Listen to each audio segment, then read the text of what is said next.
The city of Toronto breathes hockey. Anyone who has spent a game night at Scotiabank Arena knows exactly what I'm talking about. The biting cold of the street contrasting with the human warmth that explodes inside the building. Fans in blue and white chanting. Flags waving. T-shirt vendors shouting on the corners. And in this unique atmosphere, the feeling that takes over each season is a mixture of anxiety, hope, and of course, that lingering frustration accumulated over years without lifting the Stanley Cup. We are now at the tail end of the offseason, inching closer to training camp and the regular season. And once again, Leafs fans are asking themselves, is this finally the year? In recent months, the most talked about name in Toronto when it comes to prospects has undoubtedly been Easton Cowan. The kid has practically become a local celebrity, the crown jewel, the type of player who carries almost irrational expectations. And it's not undeserved. Cowan's talent is undeniable, and his potential to become a cornerstone of the team in the coming years is clear. But hockey, like life, loves to surprise us. While all the spotlight is focused on the obvious choice, another story is quietly being written behind the scenes. A story about a player who is yet to make headlines, who doesn't appear on the front page of the newspapers, but who could very well be the key piece for the Leafs' future. We're talking about Tyler Hopkins, a young man of just 18, who is already starting to catch the eye of those who pay close attention. Hopkins comes from the Kingston Frontenacs in the OHL, and last season he put up 51 points. Solid numbers for a kid his age, but more importantly, a reflection of consistency he showed night after night. What stands out the most, however, is not just his ability to score, but the way he understands the game. We're talking about a two-way center, someone who doesn't just focus on attacking, but has a defensive awareness that is impressive for his level. Anyone who follows junior hockey knows that most players his age are still figuring out the basics of defensive positioning, but Hopkins seems a step ahead. He reads plays, anticipates opponents' movements, covers space as if he's already still playing at a high level. It's this type of intelligence that often separates an ordinary player from a special talent. And there's another detail that makes the story even more special. Hopkins grew up as a Leafs fan. Just imagine the emotional weight of that. A kid who spent his childhood dreaming of wearing a blue and white jersey now has a real chance to turn that dream into reality. That's not just a nice storyline. It's something that can translate directly onto the ice. Players who understand the magnitude of wearing this uniform, who know the way of the fans' expectations, and who truly feel what it means to represent Toronto, often have that extra fire in decisive moments.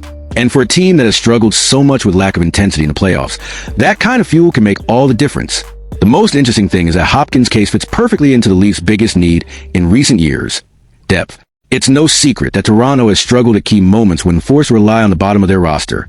The stars, Matthews, Marner, Nylander, Tavares, produce, but when they can't carry the load on their own, the lack of support options becomes glaring. How many times have we seen the team collapse in playoff series precisely because the secondary lines couldn't withstand the pressure from the opposition? This is exactly where prospects like Hopkins step in. He may not be the type of player destined to lead the league in points, but he can become essential in playoff moments, shutting down elite attackers on the other side, while still contributing consistently on offense. If we stop to think in terms of comparisons, Hopkins looks a lot like a young Ryan O'Reilly, a player with intelligence, balance, strong on both sides of the ice, reliable in faceoffs, and someone who can be placed in any game situation without worry. That is exactly the kind of Peace Championship teams are built on. The Tampa Bay Lightning, for example, won 2 recent cups not only because of Kucherov, Stamkos, and Point, but because they also had secondary players who did the dirty work and stepped up in crucial moments. Players like Anthony Cirelli, Blake Coleman, and Yanni Gourde. Without that type of piece, it's almost impossible to win a cup. And that's the gap Hopkins could fill for the Leafs. But he is not alone on this journey. The prospect tournament brought an interesting list of names that deserve our attention. Among them, of course, is the already mentioned Easton Cowan, who continues to be the central figure of expectations. Cowan has an aggressive offensive profile, excels at forechecking, has endless energy, and creates offensively with flair. He seems destined to establish himself as a top 6 player in the near future. And when you add the emergence of players like Hopkins into mix, the outlook for Toronto starts to look much brighter. Another name worth highlighting is Miroslav Hlinka. He isn't talked about much, but those following closely know this is an intriguing talent. Coming from Europe, he quickly adapted to the WHL style and began showing flashes of a player who could indeed make it to the NHL earlier than expected. Hlinka brings speed, skill in transition, and the vision to create unexpected plays. He is the type of prospect who could surprise precisely because no one is anticipating that much from him. And then there's Luke Hayes, perhaps the closest to playing the NHL this very season. At 22, Hayes brings something the Leafs desperately need: readiness. In just 9 games with the Marlies, he notched 6 points, already suggesting he can adapt quickly to the professional level. Hayes is a heavy shot, the kind of release built for playoff hockey, and he can be used both in speed-driven situations and in physical battles where space is tight and intensity is at its peak. He may not be a permanent fixture yet, but it wouldn't be surprising to see him step in as an immediate substitute in case of injuries. The most fascinating part of this discussion is realizing how the Leafs, after years of sacrificing their prospects in trades for short-term gains, are now beginning to reap the rewards of a quiet rebuild of their development system. In recent seasons, Toronto parted ways with young talent to acquire veterans to strengthen the team for playoff pushes.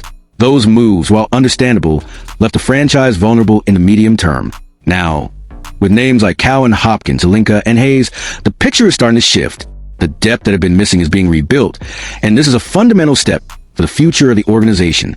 From a technical standpoint, it's easy to imagine how these players might fit into the lineup. Hopkins, for example, has a perfect profile for a third-line center, logging anywhere from 12 to 15 minutes per night. He could easily take on defensive responsibilities, be deployed on the penalty kill, handle defensive zone face-offs, and maybe even earn a role on the second power play unit down the road. Hlinka could be that second or third-line player capable of injecting unexpected creativity. Hayes, in turn, looks tailor-made to be the immediate reinforcement, ready to step in without disrupting the rotation. And Cowan, of course, has the ceiling of a top 6 star, carrying heavy responsibilities on offense. All of this leads us to an unavoidable reflection. Could this new generation be what the Leafs have been missing to finally take the next step? Historically, what separates good teams from championship teams is the contribution of the supporting cast. Think back to the Vegas Golden Knights in 2023, a team without one isolated superstar dominating everything, but with a complete roster where even the fourth line made a real impact. Toronto has stars, no one doubts that, but what has always been missing is a supporting base. And maybe, just maybe, Hopkins is the key that ties those pieces together. In the end, the question is simple. Which of these prospects are you most excited to see wearing the Leafs jersey in the coming years? Will it be Easton Cowan, the obvious and promising name who already looks ready to become an offensive pillar? Will it be Luke Hayes, the one most prepared to contribute right away? Will it be Miroslav Hlinka, the wild card who could arrive earlier than expected? Or will it be Tyler Hopkins, the true hidden gem, who may not have all the spotlight today, but who could become the heart and soul of a vital support line for Toronto's success? Whatever the answer, one thing is certain. The Leafs are finally building a solid base of young players with real impact potential. And this could be the turning point they've been waiting for. The one that transforms a perennial promise into a true contender for the Cup.